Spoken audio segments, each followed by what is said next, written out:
investigation on that fire. As you're probably aware, it took us a couple days to get some cranes down. There were some safety issues, so we couldn't get on the pile right away. Once we did, we had the arson dog come in, and we had probably about 30 people up there helping us dig the scene. We are now done with our work up there, and we hope to turn that building back over to the building owner very soon. I will tell you that at this time, it's an undetermined fire is how we are going to classify it. We know the point of origin, meaning we know where the fire started, but we don't know how the fire started. Now, our investigation isn't completely done. We still have some leads that we need to follow up on. We're trying to get some camera footage and some things like that. This was obviously a devastating fire for the community and for the company up there. So yeah, our work will continue, but at this time we really just don't know exactly what caused it. I would take any questions. Chief, you said you know where it started in the building? Yes. Can you talk about that a little bit more? Yeah, we got some early video camera footage from the homes on the east side that showed where the smoke started, which really led us to look in those areas. Once we got in those areas of the building, we were able to go back and look through some previous photos that showed fire load, and that's what we're looking for, right? And so we can pretty much determine that that's where it was based on footage from different angles of cameras from the community. At what point do you determine that the fire is too large for just your department to take on? Quite honestly, for Lehi Fire Department, we're a smaller department, but anything bigger than a house, generally speaking, we'll ask for some help from the state fire marshal or even just neighboring departments, have their fire marshals come in. It's really manpower intensive to dig through all the ashes and move them and look. So generally about then. Quite honestly, I rely on my fire marshal to say, hey, I need some help. Got it. And when you say manpower intensive, do you happen to know how many people you had working to try to figure out what happened here? Yeah, so I think the ATF National Response brought about 25 people. We also had about 5 people from the Utah ATF. And then we had some police investigators helping us, 3 or 4, my fire marshal's division, so 2.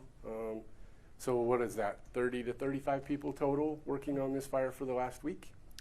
Chief, this is, you said a big, there were a lot of explosions, there was a large fire, it seemed to really blow up. Is there any reason to believe there was arson or there was any intentional nature behind the start of this? That's a tricky question. I mean, we haven't ruled arson out, but we haven't proven arson. Inversely, we haven't ruled out that there was a temporary electrical box or something in there that went bad. We haven't ruled that out, and we haven't proven that either. So both options are still on the table. Some of those things are just going to need to be looked at a lot more closely.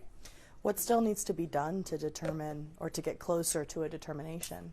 We have some footage that we still need to look at, and then so they're called the spider box. They're used a lot in construction. There were some spider boxes in there. We were able to find them. They're going to need to be looked at closer by electrical engineers and those types of things. Along with the wires that connected them, they're on a construction site. So they could have been beat up and causing heat or something like that. And quite honestly, that's way above my knowledge of fire investigation. There are some experts that will look at that and help us figure out if they believe that may or may not have been a cause. Chief, you said there was an arson dog. Did the arson dog key on anything? The arson dog did not key on anything. So, and mostly what they would look for would be a flammable liquid. Okay. Aside from the size of this fire and obviously that it was a large construction project, was there anything that made it difficult for the crews to get in there and try to do this work? Well, water's always a concern, right? Because you can only flow so much water through the pipes underground.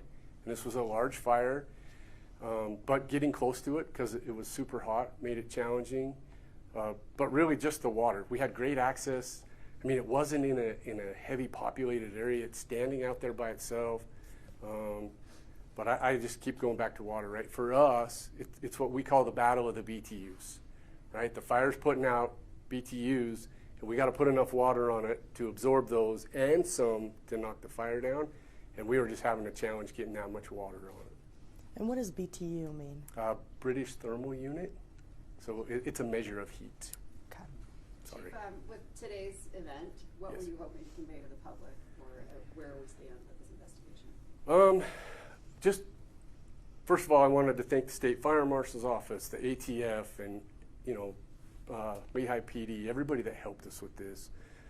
For the public, I just know that we're working on it, even though it's at an undetermined cause right now. It doesn't mean that we're done. We obviously want to figure these types of things out. So we're going to continue working. And if you have video footage or camera footage, or you know of anything, please reach out to Lehi PD and get us that information. Do you know if the developers were using correct materials that were, would qualify as proper fire retardant, or if potentially there was something wrong with the materials of the build? So I don't know of anything that was wrong with the material. One of the problems is when you talk about the proper materials for fire break, that's what was going in next to building 1 where we believe the fire was starting. So it had just received a 4-way inspection, meaning it had been framed, there was electrical, heating and plumbing done, right? So then the sheetrock goes on, and the sheetrock and the doors and stuff like that are really what prevent the spread of fire, and none of that had been put in yet. So aside, I know we don't know whether it's arson or what exactly it could have been. Is there anything to suggest negligence on the part of the developer builder? We've not seen anything. Any injuries to the crew at all? We did not have any injuries to firefighters. Nope. This was one of those fires that looks like it's a lot of fun, but it's really sitting on a hose line or sitting on top of a ladder and just spraying a lot of water. So Total loss for the developer owner?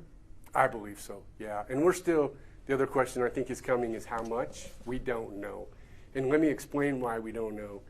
Because it was at various stages of construction, we have to go through and sit down with them and figure all that out. And then there were a lot of what we would call exposures, so some contractors' trailers that had tools in them that melted, and so it's going to take us a while before we figure out exactly the cost. Thank you. Is there anything else you'd like to say to the public? Seems like we've been seeing some big fires this year, not just in Lehi, but around the Wasatch Front. Yeah, I mean, it's challenging, right? It does feel like there's been a lot of big fires. What I would say to the public is we're doing the best we can to figure out what's causing these. If there is a connection, hopefully we can figure that out. We don't believe there is at this time. Just bad luck, I guess. But fire department's always here, and you call 911. We'll bring everything we have, and we'll help mitigate your situation. One last question, sorry. What was the response time for your department to get there? Oh, good. That's a really great question. I have all of that data, but I have not sat down and been able to go through that. I can tell you the alarm time was 10:17, but I don't have an on-scene time for the first unit yet. That's a good question.